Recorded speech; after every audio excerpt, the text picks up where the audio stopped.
favor. I'll tell you what. Do me a favor. I usually don't keep clapping your hands together. We have a killer bee loose in the audience. What a cheap way to get more applause. Thank you for coming. You sound in a very good mood tonight. We have a good show. Speaking of killer bees, there's no joke, They found another killer bee in the state of California yesterday. And they are mean bees. How mean? Well, I tell you, whenever you see a bee with a tattoo that says "Born to Raise Hell," you know what the trouble with the bees is? They are very macho. And right after pollinating a flower, they just roll over and go to sleep without a word. You're a nice group. I must warn you before you leave tonight that NBC has sprayed spy dust on your seats. So we can trace you to see if you go to another network. Anyway, most of you, I suppose a good portion of you are on vacation?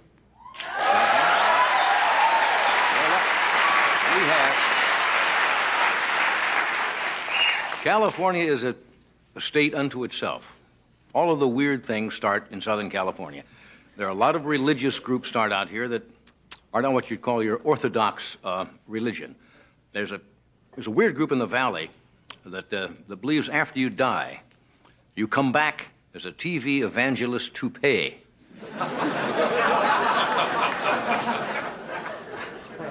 There's also another group lives here. A group lives up on the San Andreas Fault. They're pacifists, and they're called Shakin' Quakers. What do you say? I have some good news and bad news tonight. You probably know the bad news. AT&T is eliminating 24,000 jobs. The good news is they're also firing the band that plays the music when they put you on hold.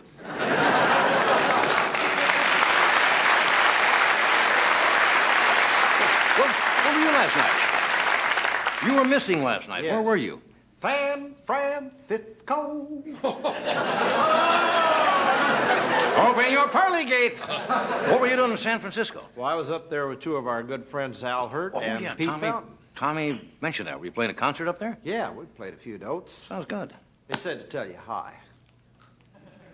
What? They just said to tell you hi. Hi.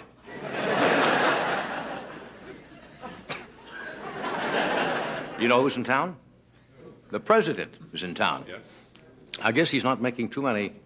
He's making one public appearance tonight at a Republican fundraising dinner.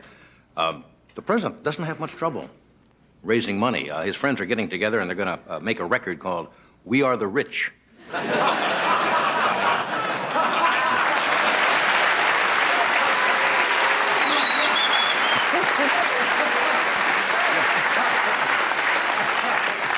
The president, of course, cannot serve another term. And who do you think they're touting as one of the possible nominees for president in 1984? Lee Iacocca, the president of Chrysler.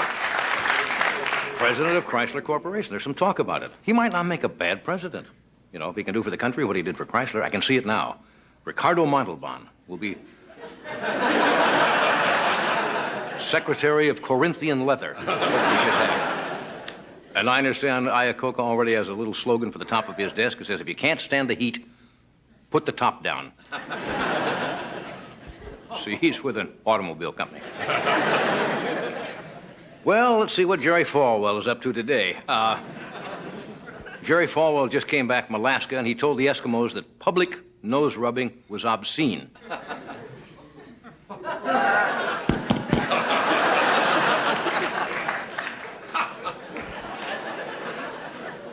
Should I try another one? No, Jerry Falwell, I suppose, is a well-meaning man, but he's running all over the world. He's now delivering his Sunday sermons from his cellular phone in his limo. That's two right there. Okay, let's move overseas very rapidly. Where do you think they're building the next Disneyland? There's Disneyland out here in Anaheim, California, and there is in Florida Disney World, right? According to the New York Times, they're going to build the first Disneyland-type park in Europe, right outside of Paris. And they're going to have Mickey Mouse and Pluto and Donald Duck L'Orange.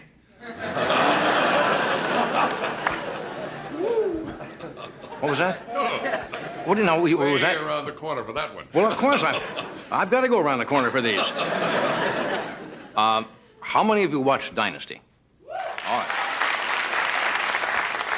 Do you know what is coming up in the fall on ABC? They have Dynasty 1. They have Dynasty 2, now called The Colbys. And another one coming out in January, Dynasty 3, The Ginsburgs. It's about a family that gets rich by being the furriers to Dynasty 1 and Dynasty 2. So,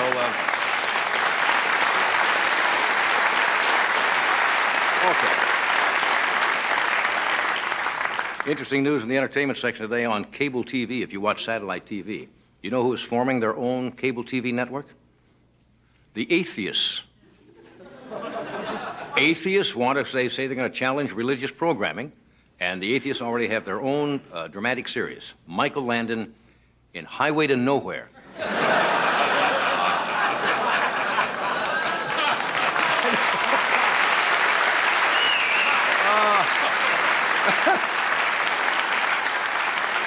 We got a good show tonight. We have Arnold Schwarzenegger is here tonight.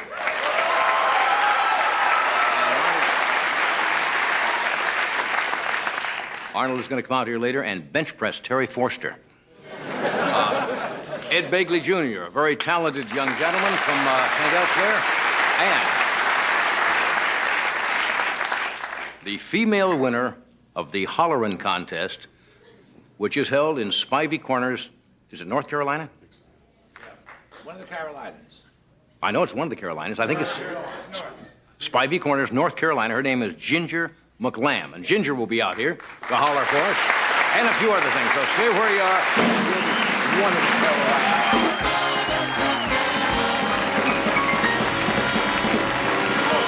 Thank you. We'll be back.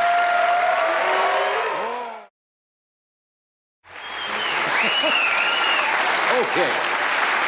We have good group tonight. We have Arnold Schwarzenegger, who will be out shortly, Ed Begley Jr. from St. Elsewhere, Ginger McLam from North Carolina. That's a contest they've been holding for many years down there. We've had the winners on for a number of years. Yeah, called a hollering contest. And they have both men's and women's divisions. And I guess it started because people down there in that territory, when they wanted to talk to their neighbors, would go out and holler. Therefore, it became known as a hollering contest. All right, I have to do something here that we hadn't planned to do, but Right. you get when you're in the public eye, you get a lot of requests from organizations to do what we call public service announcements. And you've been so busy lately. You haven't had time to do them. Oh, if I've been busy. No, I can't even want to get into that.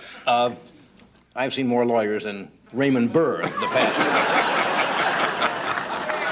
Anyway. Very busy. These requests come from organizations like the USO or the Boy Scouts of Forestry America. Service. The Forestry Service, to name just a few. You don't get paid for this. No, these are, well, you should if you're in the public eye, give some of your time back to various organizations. And they sent them over this afternoon. We didn't have time to do them. So with your indulgence, I will tape these public service spots now, and you'll get the chance to see how they work. What they do, they put the copy on cards, and I haven't even seen the copy. And Kevin will slate them, and I'll just do them cold. All right. Kevin, you want to slate these? We go PSA number 1, take 1. Kevin looks nice, doesn't he? Yeah, very well dressed. Got all dressed up. Knew he was going to be on camera. Normally he's got a pair of Oshkosh Bagosh overalls on. You better slate this one again, Kevin. This way you could write off the white pants. PSA number 1, take 1. Hello, this is Johnny Carson. You know, there are people in our society who are missing out on something in life, namely having someone barge into their home unexpectedly, stay for weeks, raid the refrigerator, and mooch money, and constantly borrow the car. Won't you help provide these people with a basic family experience? Become a big brother-in-law. Write to Big Brothers-in-Law, Sleeping on the Couch, Minnesota, 11203. Thank you very much.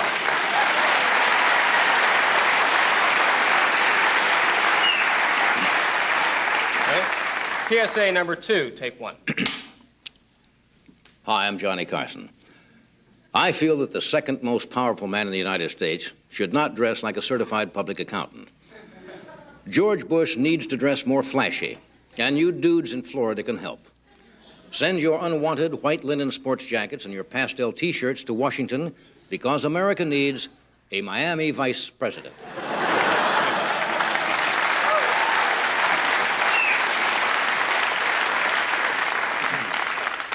PSA number 3, take 1.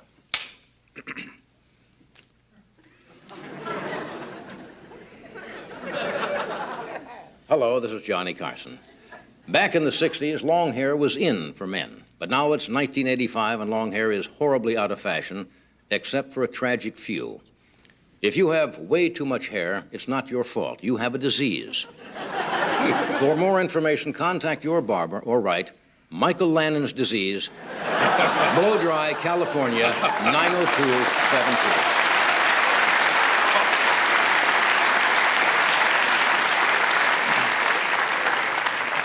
PSA number 4, take 1. A lot of them tonight.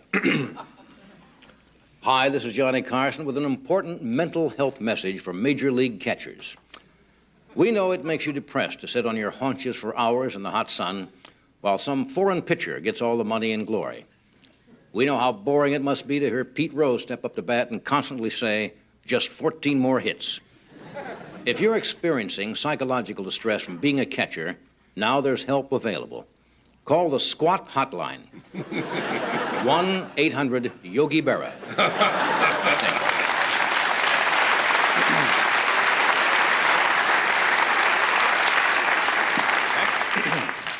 PSA number 5, take 1. Johnny Carson here.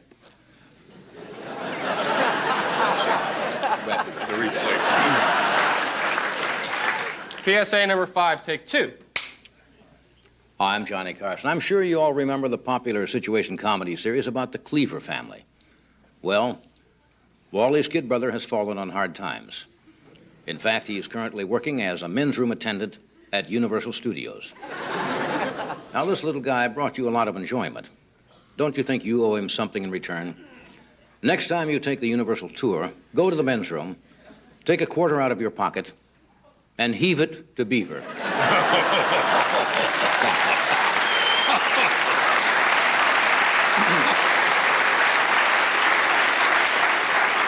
PSA number 6, take 1.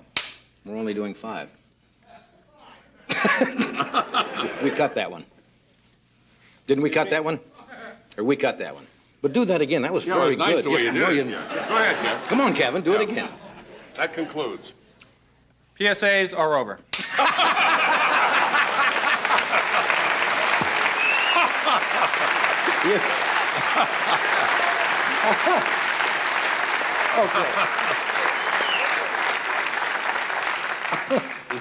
Now here's a message about new peanut butter whips. A granola bar with whipped peanut butter. Hey. Yes. Okay. Michael Lennon. Okay.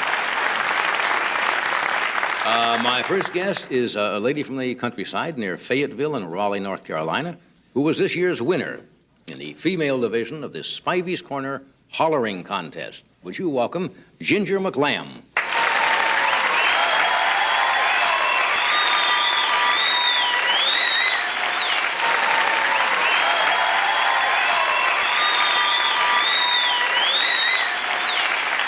It's not a recording session. Hi, Ginger. Hi. Hi, you're looking very nice. Thank you. Yeah, what do you got there? I got something special for you. Oh, I didn't mean to. Was this supposed to be a surprise? I didn't. Oh, I stayed up all night, Sunday night, just for you. you're kidding. I've noticed when you, before you come up here on stage, you do Yeah. that little Golf number. swing? Yeah. Uh-huh. And this is for you. Is that needlepoint? That is cross-stitching. Cross-stitching. Show that. That's very There pretty. you go. Like that. Isn't that sweet? That's very nice. I could have that put on my little pillow at night. Right, there you go. Yeah. Or beside your pillow. Beside your pillow, maybe. Well, that's the only thing that's beside my pillow. Could be. You know what I mentioned earlier that you were from the hollering contest, some of the people kind of chuckled like there wasn't such a contest. Now, we've had the winners on the show, I think, for the past 8 or 9 years. And the contest has been going how long, you know? This was the 17th annual event. Did it start out basically because people in a rural community would talk with their neighbors or try to call back and forth? Well, that's what I understand, Yeah. that they're trying to bring back the lost art of hollering. Of course, it's not a lost art to me because I do it all the time, see? Yeah. But if you have 4 children, naturally you're going to do some Oh, hollering. yeah. Now, most of the people enter the contest practically every other year. This was your first in? Time I've ever seen Spivey's Corner. Really? How Yeah. come you didn't enter before? Well, I've heard about it quite a few years, and I don't know. I just wanted, the urge just hit me the last minute, and I tried to invite everybody to go with me, you know. No, they were too embarrassed, even my children, but... Why? Why were your kids embarrassed? They didn't want to see their mother holler in public, maybe. I don't know. But the Friday night before, my husband said, Ginger, I'll go with you. And I says, well, that's good, but if you don't, I'm going with or without you. Yeah. So when I left out the door that day, I told the children, I said, Mom's going to come back with the trophy. And I didn't know if they were going to give a trophy, a blue ribbon, or what, you know. But anyhow, so we went down there, and he said, what you going to holler? And I said, Penny. He said, now, wait a minute, Jen, you don't want to get up there and make a nut of yourself. So I thought, well, I've got 3 more children, so why not use them all? So I hollered Penny, Deanna, Teddy Joe, and Jennifer. Right. And about 4 o'clock, they called us behind the little platform where we were supposed to holler. And I got behind a van trying to break the sound barrier, you know. Yeah. And I was trying to make Warm up, you mean? Yeah, sort of Yeah. warm up. And I decided to add something to it, so I hollered Dixie, you know. Sort of, Holler Dixie. But I got it crossed between another song, and I thought, oh, gosh, I'm going to blow it, you know. Yeah. But anyhow, when I got up there, I didn't blow it. I hollered it. And you were the winner. Yeah. And this is what you got? This is Let's what I show got. that. Yeah. This is a rather impressive-looking trophy. Yeah, I like the top of it. Ladies Calling Champion, 1985. Yeah. Uh-huh. You like What the you- top of that? What? You like the top of it? Well, it's a... What do we got here? I can't see. It looks like a donkey hollering, doesn't it? Yes, it kind of does. Yeah, it's got... You know? Yes. What's your husband do? Has he ever been in this contest? No, he's a farmer, tobacco Yeah. farmer. We Yeah. have 36 acres tobacco, and along with my hollering, they sort of judged on that and the uniqueness of your story. And like I said, we do have 36 acres tobacco, and we do a lot of hollering because you got to keep it as fun as you can because that is hard work. Yeah. But we holler back and forth in the fields, and when the children were little, I did a lot of hollering because where we lived there was no trees. And You raised in the country? right? No, I'm a city slicker, Charlotte, North Carolina. And Mom liked to have a fit because I married a farmer, see. Oh, I Yeah. see. But anyhow, she likes it Yeah. now. yeah. Now you get a lot of attention from this, national attention. You like that? Yeah, it's fun. I never had any idea whatsoever all this would come out of it. Yeah. And I left too early, see, and didn't leave my name, and it took them, quite a time to get a hold of me. Yeah. And, but anyhow, this is fantastic. Yeah. Yeah. Are you ready to demonstrate this holler that won you the championship? Yeah. Yeah. Oh, let me tell you about where I work. Sure. I do a lot of hollering there, too. Why don't you tell me about where you work? Yeah. Where do you work? I work at Pinecrest Rest Home and Norwood Retirement Center as arts and craft instructor. At a rest home? Right. You don't practice there, do you? Sure, I practice. I've even stood on my head to get them out of the room. Yeah. To come into the activities room. Yeah. I guess it would come in handy. Yeah, and I've been clowning. Yeah. Yeah, anything to get their interest. Yeah. for How long them. you been doing that? About 2 years. Okay, This is now in Millington. Uh-huh. Are you ready now for a... Yeah. Here's Are a you microphone. ready? I think I'm ready. Now, you stand when you do this, or you want to sit down, or what? Well, let me sit. Okay, sure. I stood when I This is hollered. kind of musical, I understand. Now, wait a minute, I'm going to holler the children's name first. Children's I'm gonna names do first. just like I did down there, okay? All right, we want to see the whole... Have you got your plugs? Yeah, you Put go right ahead. yours? Sure. Okay. Here we go. All right. Penny!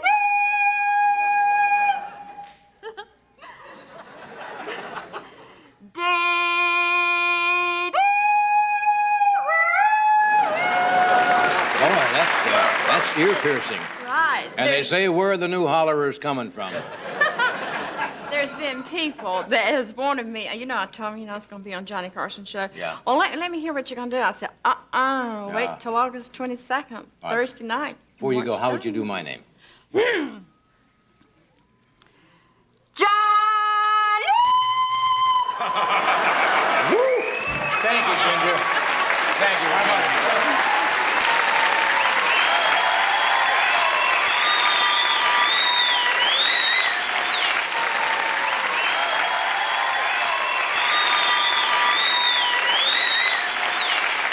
I don't know what it sounds like coming over that microphone, but sitting here, are your ears ringing? Yes. Yes, your ears are ringing. That was Ginger McLam from Spivey's Corner, North Carolina. And Arnold Schwarzenegger will be out in just a moment. So stay where you are. I sound like David Brinkley. He'll be out.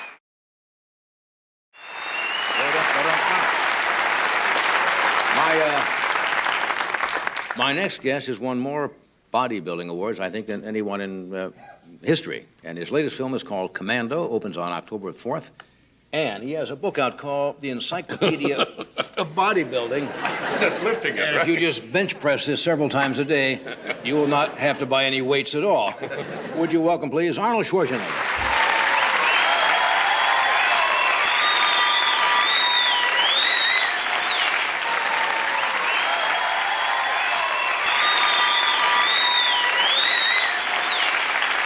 You got about a 10-pound book there. Well, you were right.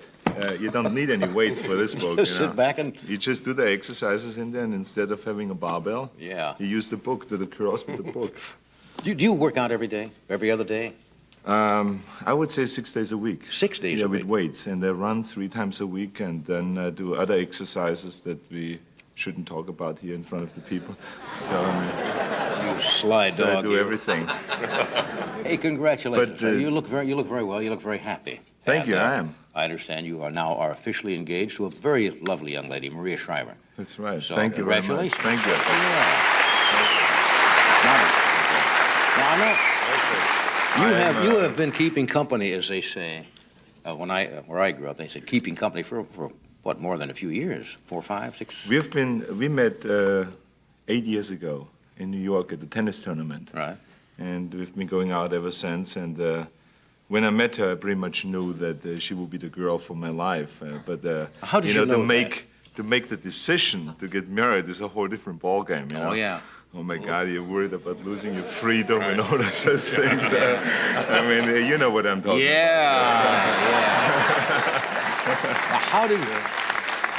how did you know when you met Maria that that's the lady that you might like to marry? about. She just fit everything that I wanted in a woman. You know, she was very pretty, very smart, very independent, very strong, and came from a good background. So it was just a whole and her personality is just, Right. it doesn't quit, you know. I mean, Yeah. she's just all over the place at the same time, you know. So she's wonderful, and I'm very happy about that. And I think that I'm great. very lucky, yeah. That's great. But 8 years is kind of a long engagement, though.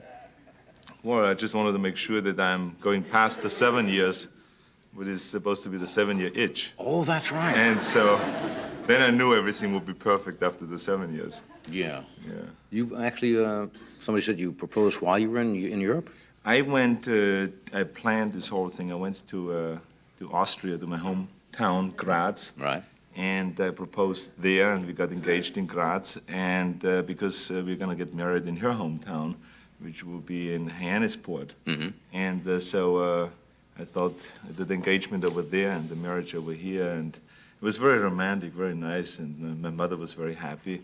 And her parents were very happy because they knew that I'm the best things in sliced bread. And so, Did your mother ever say, like some mothers do, Arnold, why don't you get married when you were younger? no, my mother, she liked the idea, I think, for me not being married because she felt that then I would pay more attention to her. See, my father died around, it was 12 years ago, and so I was the only one really there to take care of her, and so she felt that I would have all this time just for her. But, she was first shocked when I told her about the engagement, but then she got used to the idea after around 10 minutes of convincing her this was the right thing to do.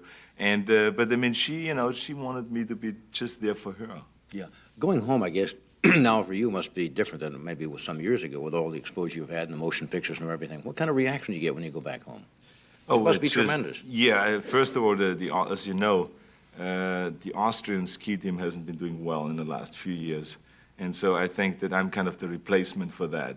So I became, the last few years, like a national hero in Austria, and I get a lot of good publicity there, and my films are doing really well. So it's really wonderful to go back to Austria and to my hometown. Right. I really enjoy that, to go back. And now I look, of course, at the whole country differently than when I left 18 years ago. Yeah, when you grow up, you're not really conscious sometimes until you go back and visit of what you did have when you grew up, right? Exactly. I mean, you go back now and you realize that this is a really wonderful historic place, number one, and it is really a beautiful country with a lot of great culture and so on. So I took Maria, for instance, to the Salzburger Festspiele, you know, the music festival, and showed the various different operas there, and to Munich and so on. Really showed a few things, and I therefore could see again Austria from a whole different side. Yeah. I mean, when I was a kid, I hated classical music. Really? Oh, when my parents were telling me I should listen to classical music, I hated it. Now I love it, because now I can appreciate it. You know, you grow up and you get smarter and you can appreciate the things. Did you have a happy childhood when you were? Very happy childhood, yeah, very good upbringing, and my parents were terrific. And I think that's why I'm also looking forward to having a family and having children, because I had a really good childhood myself. That's good. Yeah. Somebody told me the people in your hometown always ask you about the movie stars they're most familiar with. And they're the older ones. Is that true? Not so much the younger ones? Or the ones that have been around for a while and that are really mature actors. Like I remember Kirk Douglas is somebody that a lot of people always ask me over there about, Elizabeth Taylor and people like that. You know, so really established actors. They don't know that much about the young actors. Clint Eastwood they all know very well. He's the big hero over there, international star, or Burt Reynolds, for instance, and so yeah. Now, Commando, you played one where you played a mean villain, the Terminator. Mm-hmm. Now you're back to playing a hero, right? I play a hero, but the film is those people who liked or loved Terminator, they will really love Commando, because it's as intense, if not much more intense than Terminator is. And How could it be more intense than Terminator? Yeah, I know. It's violent. It's a great story, but it's action-packed from the beginning to the end. And we have a wonderful actress in there, Ray Dawn Chung, who is just a terrific actress and very good with comedy. And she's kind of the comic relief in the movie, because the movie really is so intense that it needs that. But it's a wonderful film, and people really will love this film. It will be for everybody to see. How many times have you been, you know, in person, you're impressive, physique-wise. On screen, you look monumental. I mean, bigger than life size. Yeah, that's true. It's just, it depends. If I wear a jacket, I wear on purpose a dark jacket, so I look smaller. When you wear lighter clothes, then you look bigger. Right. Or when I take my jacket or my shirt off, in a film, for instance, the end of the film, the last third of the film, I have my shirt off, then it looks much bigger, because the muscles, the definition, all those muscles come out, and so it makes you look much bigger. Yeah. And on a screen, I think everybody looks bigger. Right. Yeah, because it is larger than life size, of course. Did you ever get hurt in these pictures? A lot of times. In this last picture on Commando, I was injured all the time, because you end up doing all the stunts yourself, except the car It's difficult stunts. for somebody to stand in for you. It would be pretty obvious. It would be pretty obvious. That's true. You're right. It's very difficult, and you end up doing all this stuff yourself. You know, with stunt coordinators always think that when you have a body like that you can handle just about anything. And they come very casually to you in the morning and they say, listen, the next scene we do is you just run here from here to there, you shoot a few times through this window, and then you fly or jump through this French door. You know, and then all of a sudden you start thinking about it. Well, how does one jump through a French door? You know, I mean, for a stunt man, it's maybe something that he has done before, but I mean, I've never done it before. It's not something that you do every day, it's jumping through French doors. So, you know, you worry about those things, and then, of course, you end up doing it, but you get injured, and I have had was rushed to the hospital 3 times during the shooting of Commander, getting stitches on my elbows or hand, getting stabbed with knives, and my shoulder bone was chipped because of this one jump through the French door and things like that. Well, marriage ought to be a snap for you now. That's true. You're right. You got all the tough stuff out of the way. That's right, yeah. But it's fun doing films like this. It's just that there are risks involved, and you just have to take those risks because, like you say, it's very hard to double somebody, especially when you have your shirt off, because no one has the same kind of a physique. There are a lot of big stuntmen around, but they don't have the same kind of What do you physique. think about women's bodybuilding? That has become something that a few years ago nobody would even entertain. But now the women are getting into it. Well, I like the idea that women can participate now in sports as freely as men do, because they 20 years ago there was a no-no, and now they're involved in all kinds of sports, not only just in female bodybuilding, but in shot put, in weightlifting, in all different things. And sports, as far as I'm concerned, are for people, not for just men or just women or so. So I think this is very encouraging, and it's terrific. Now, if it is a sexual turn on, that is something for each one to decide for themselves. You know, some people like muscular women, other men like more the round women, and so each one has their own taste. Where do you fit in this? I go for Maria's body and for her looks. Was that a diplomatic answer? No, that's a perfect answer. That's a perfect diplomatic answer. Thank you. We'll take a break. We'll be right back. You made good points today. Okay, my next guest, you all know. Ed, of course, is one of the stars of St. Elsewhere, which you've seen here Wednesday nights at 10 o'clock on NBC, and he's also producing a play at the Beverly Hills Playhouse called Significant Others. And I think he's just returned from Yugoslavia on a picture. Would you welcome Ed Begley Jr.?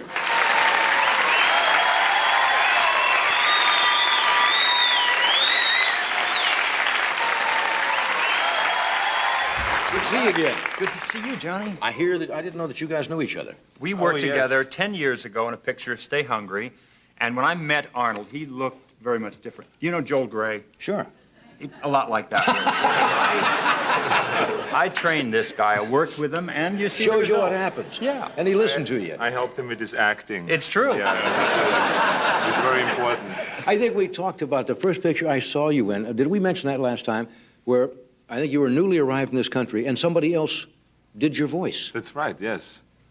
And yeah, I saw it on Hercules. cable one night, and he played the hero, and all of a sudden I says, yeah, that doesn't sound, Arnold is really sounding great. And I realized, and there was no accent at all. It was Eddie. It was me. So you did a picture called Staying, Yeah, and I did Arnold's voice in that. Get Out of Here. Eddie, have your protein product. Eddie, got the rope on the pectorals. Yeah.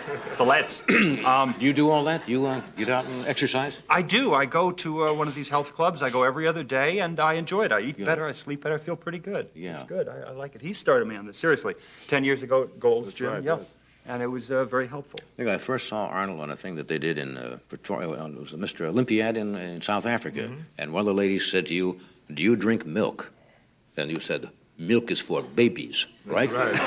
Which puts the lie to people drinking milk, right? Yes, beer is better. Yeah. What? Tea is better? Beer. Beer is better. In a Stein, yes. So were you doing a picture in? I was doing a picture in Yugoslavia, and it's good to be back. It's, it's a tough gig over there. It really is. It's a pretty tough gig. Yeah. And I say this with no disrespect to Yugoslavia. I have many Yugoslavian friends. Their numbers are legion. I love my Yugoslavian buddies. But Well, I've it's, heard people have, it's a cultural shock in a way. it's very different over there. Not to say we're good and that is Yeah. bad. It's just different. I mean, here you want to make a phone call, for instance. Simple things like telecommunications.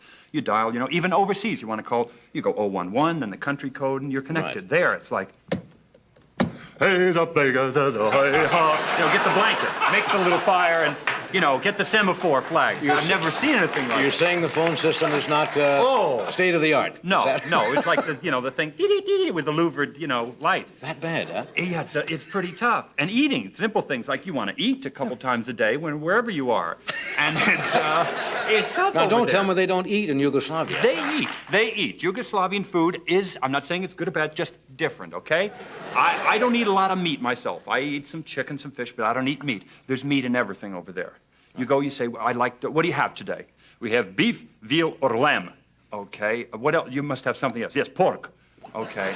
Could I get some seafood, maybe? Yes. We have squid and eel with beef. You know, beef. everything, yeah. The national dish over there is pork tartare, I think. I mean, there's like, I've never seen so much meat. There's a lot of meat there, so I had a hard time.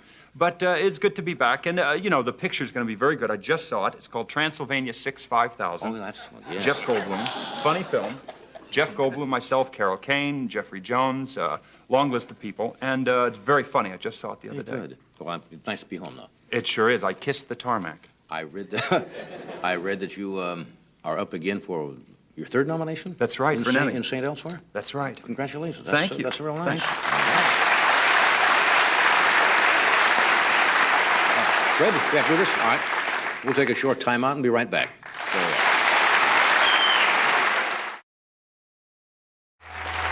We're back talking with Ed Begley Jr., Arnold Schwarzenegger.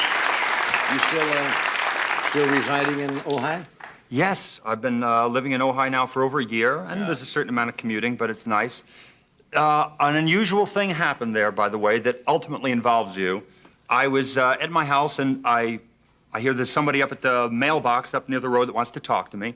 So I go, okay, fine. I go up. The old lady's standing there with an older gentleman and a young guy, and they go, are you the owner of the house? I said, yes. Your parents own it? No, I own it. I was kind of flattered by that right away. So I go, what do you want? They said, well, this is a long story. The woman starts to sob, cry a little bit. She goes, I met my husband 40 years ago in this spot. We're on bicycles. We've lived in Ojai for a long time. And we met here, and he passed away 3 days ago. I said, oh, my God, I'm very sorry. She goes, well, we met here. I would like to bury his ashes. They produce a little urn. We want to bury his ashes on this spot, right here. I said, right where? How deep? She goes, 18 inches. And my gosh. I think about it. Well, what's it going to bother me? On it's your gonna, property. On my property, right there near the front. I think, okay, what the heck? Yep, fine. You can, of course. I'm never going to see it again. 18 inches down, that's deep enough. Fine, go ahead.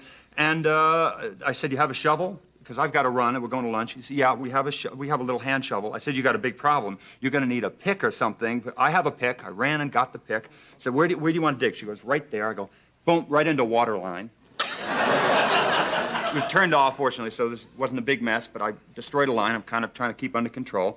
And I do a little bit of digging. Ingrid, my wife, is going, come on, let's go. The kids are in the car. Nick and Amanda are in the car. Let's go. I'm sorry, you're going to have to finish it yourself, but good luck to you. I'm sorry for your loss. I go off, go to lunch. I come back, and they're still there. Not only are the people still there, but they have a monument this tall put up there, a stone monument. And they're saying a service, and there's a minister and what have you. And then I thought of you, and I started looking for mirrored trucks, and I found 3 of them. Bloopers, blunders, the practical joke on me. You did this to me. You did this. And you thought it was for real? I thought it was for real. I bought it. I totally bought it. You got me. Nice touch, huh? The old lady was great. Wonderful, lady. It was great. The old lady. I must tell you what they did to me. What? Well, I'm very close to the show, and I figured they're never going to get me in this country. I was over for Wimbledon about a month ago, and Grant Tinker, no less, the chairman of the board of this network, said, would you stop by? I hate to intrude on your privacy and just say hello to a few people from Wimbledon, the All England Tennis Club, because we're trying to get Wimbledon for next year, and just come in and say hello. And, I said, well, sure, Grant, I'm going to do that. I go to this little cocktail party at the Mayfair Hotel. There's nice people standing around, little hors d'oeuvres. And he said, I'd like you to meet so forth and Lady so-and-so. And very regal-looking British. And I said, how do you do? It's nice to meet you. It's always quiet, his show is our boys, and Wimbledon this year because the Rose Bowl played a few years ago, and we can... And I can't understand anything. I couldn't understand any of them. I would hear a word. They were talking way back in here. Oh, right, our boys, Kevin Kerr in the Manchester, you come over here. And I do hope, next year when you come up, the chaps will do better Rose Bowl. And I'm going, yeah. And then it was just awful, and it was all a put on. And they had gone clear over to London and nailed me. Good. But good. Good. And I'm trying to be polite and, and sincere, not to embarrass you, because I understood nothing. So I'm glad they nailed you, too. They did. They got me good. I'll be right back.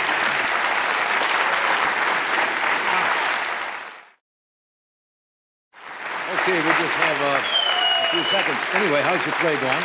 The play's going very good. I understand you took up scuba. I did that too, and I saw a big shark down there, 5-foot sand shark. Now scuba diving too, huh? Oh, it's great. I just got certified for that, and it's wonderful. My instructor, this guy Melvin, had a surefire procedure for seeing shark. There goes, cut your buddy and swim like hell. Save yourself. Save yourself. Thanks for coming tonight. Arnold, nice to see you. Good night.